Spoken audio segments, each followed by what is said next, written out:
Guys, ito ay mixture of cornstarch, flour, asin, at paminta. Lalagyan natin ng konting tubig. Pero dahan-dahan guys, ang paglalagay ng tubig kasi baka sumobra. Ayan. Magluluto tayo ng crispy talong. At ito ang pinaka-butter niya. O yan guys, ganito ang ating gagawin. Ito ang talong. Ilalagay natin dyan. Coat natin. Tapos gagamit tayo ng chopsticks. Yan. Tapos isa-isa natin siyang ilalagay sa mantika. Ayan, ganyan.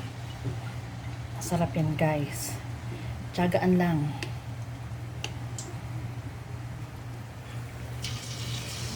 Ayan.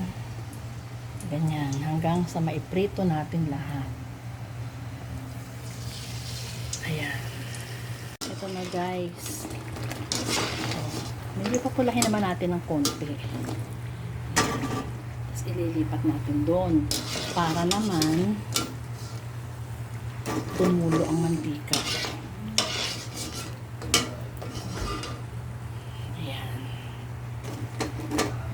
Diba guys? O yan. Diyan siya tutulo ang mantika niya. Ito na guys. So, medyo papulahin naman natin ng konti. Tapos ililipat natin doon. Para naman tumulo ang mantika. Ayan. O diba guys? O yan. Diyan siya tutulo ang mantika niya.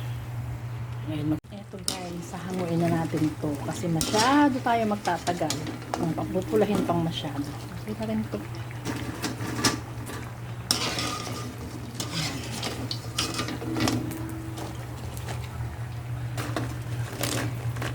Ayan. Sabi ito guys, at ang crispy niyan. O guys, ito ang kombi ng aming ulam ngayong gabi. Parang wala lang, ang hirap kasi mag-isip talaga na iluluto. Ito ang estopadong pata. As in pata talaga, sabi ko upper part na ibigay sa akin, nagbinigay lower part, may kuko pa, pero hindi ko sinama yon, tinapon ko na. And then, ito ang aking crispy talong, at ito naman ang sardinas na may gata. Ininit ko lang. At nilagyan ng sili sa ibabaw. O, ayan guys, ito ang aming pagkain for tonight. Okay, bye! Thank you for watching. See you next time!